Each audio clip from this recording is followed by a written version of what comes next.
दोस्तों स्वागत है स्टडी सर्कल में आपका। आज की इस वीडियो में हम डिस्कस करने वाले हैं रिलेटेड पार्टी की definition as per companies act. Related party section 2 clause 76 में कंपनीज एक्ट की डिफाइन की गई है। इस डेफिनेशन को मैंने 3 पार्ट्स में बांटा है जो कि इंटरलिंक्ड है और हमको ईजिली याद रहेगा। आइए देखते हैं। तो देखो, with reference to a company related party कौन होती है कंपनी की। आइए फर्स्ट देखते हैं। इंडिविजुअल की कैटेगरी है फर्स्ट ब्लॉक में। पहला, डायरेक्टर कंपनी के और उनके जो रिलेटिव हैं वो कंपनी के रिलेटेड पार्टी हैं। केएमपी और उसके रिलेटिव।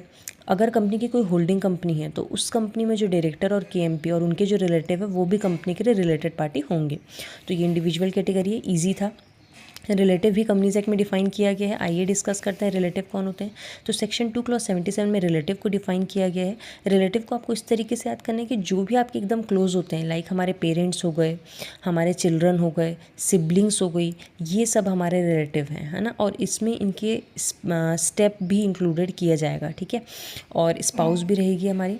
और चिल्ड्रन में याद रखना है कि यहाँ पे डॉटर जो है बस वो स्टेप नहीं है। बस ये इंपॉर्टेंट पॉइंट आपको ध्यान रखना है कि लॉ ने जो स्टेप डॉटर है उसको रिलेटेड पार्टी नहीं माना है, रिलेटिव नहीं माना है ना।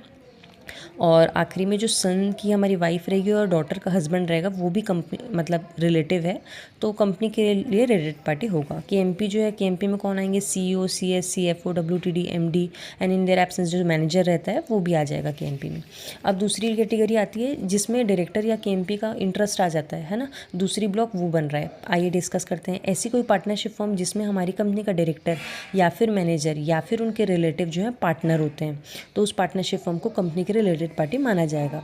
अब प्राइवेट कंपनी की बात आती है तो ऐसी प्राइवेट कंपनी जिसमें हमारी कंपनी का डायरेक्टर या मैनेजर या तो वहाँ पे मेंबर है, एक भी शेयर होल्ड कर रहा है, या फिर डायरेक्टर है, ओके, वो प्राइवेट कंपनी रिलेटेड पार्टी होगी।